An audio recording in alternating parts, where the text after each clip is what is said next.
Hi, welcome to Unleash Your Tennis. In today's lesson, I'm going to share with you some great backhand volley tips that can help you to improve your backhand volleys significantly. Are you ready? Let's dive into today's lesson. The first tip that I have for you is to use the correct grip for your volleys. Now, for the volleys, the grip to use is the continental grip. Alright, so make sure you have the continental grip when you execute the volleys. Alright, this grip allows you to use it on the forehand volley as well as the backhand volley. So do check out your grip again and make sure that you're holding on to the continental grip when you're doing the volleys. The next tip that I have for you is the setup position. When you're up at the net getting ready to volley, make sure that the racket is up in front of you and your non-dominant hand is at the throat of the racket. Alright, now the purpose of this setup position is to get yourself ready, and when a shot comes to you at a fast pace, you are getting ready to react and volley the shot.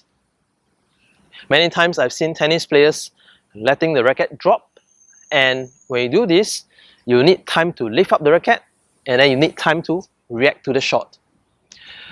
So always get a setup position ready in this way and getting ready to pounce at the volleys. The next tip I have for you is the split step.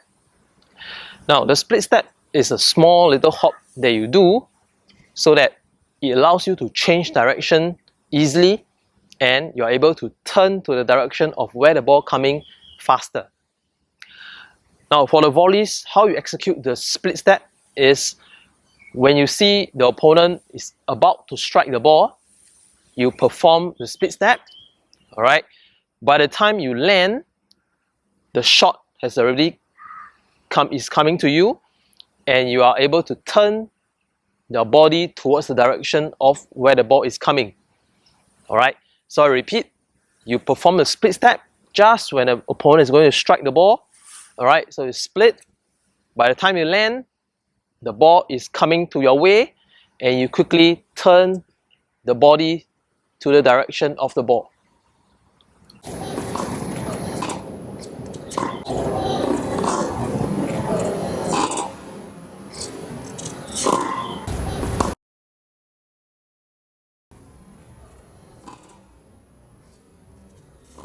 Alright, now the split step is crucial because when you're at the net, it's a fast-paced game, alright, and you have to react to the shot.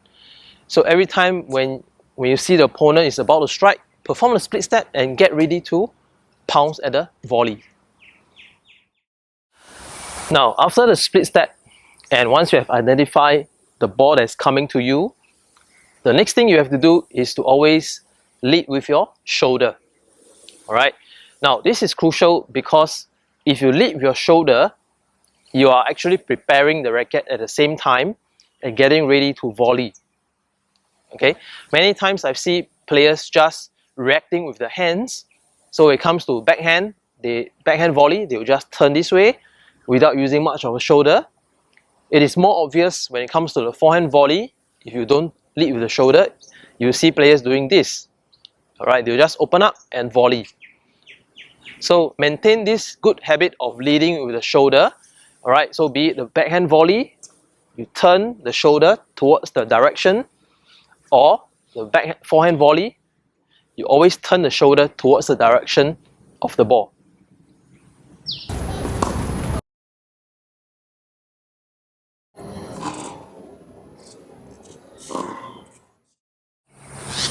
The next thing I want to share with you is the contact point of the backhand volley.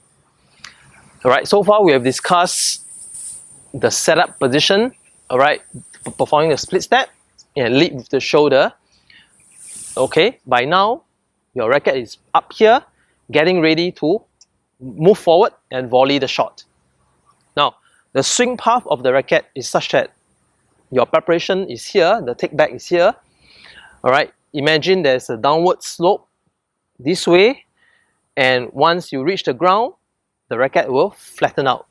So the racket is actually moving this way, going a downward slope, and then once it reaches the ground, it flattens out. Alright, so this is your swing path. When it comes to contacting the ball, I'm always trying to find the back of the ball, and I want to impart some backspin on the ball.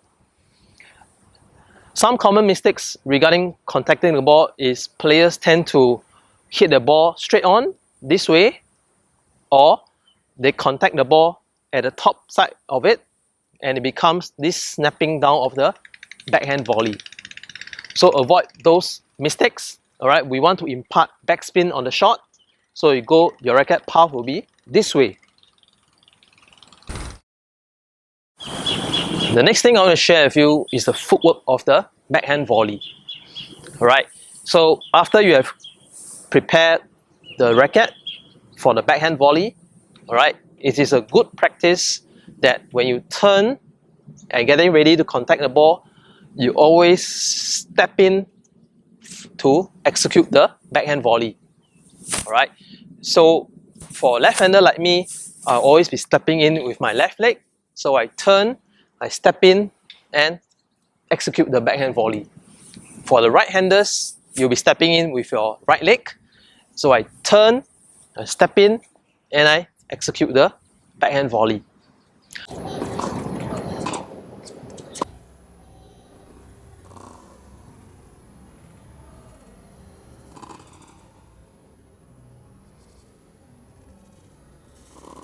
Now, what happens after you have executed the backhand volley?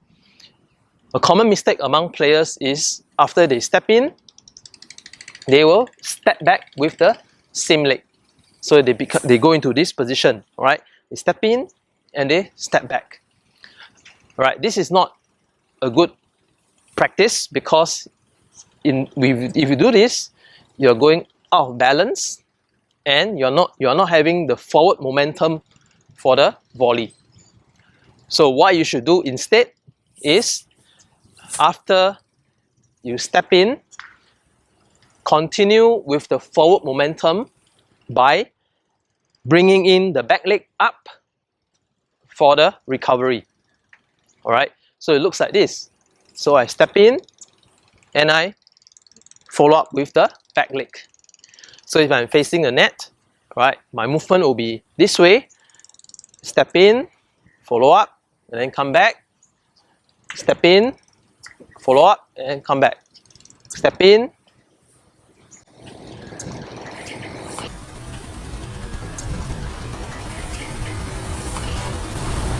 Alright, so always bring up the back leg to maintain the balance and then get ready for the next shot.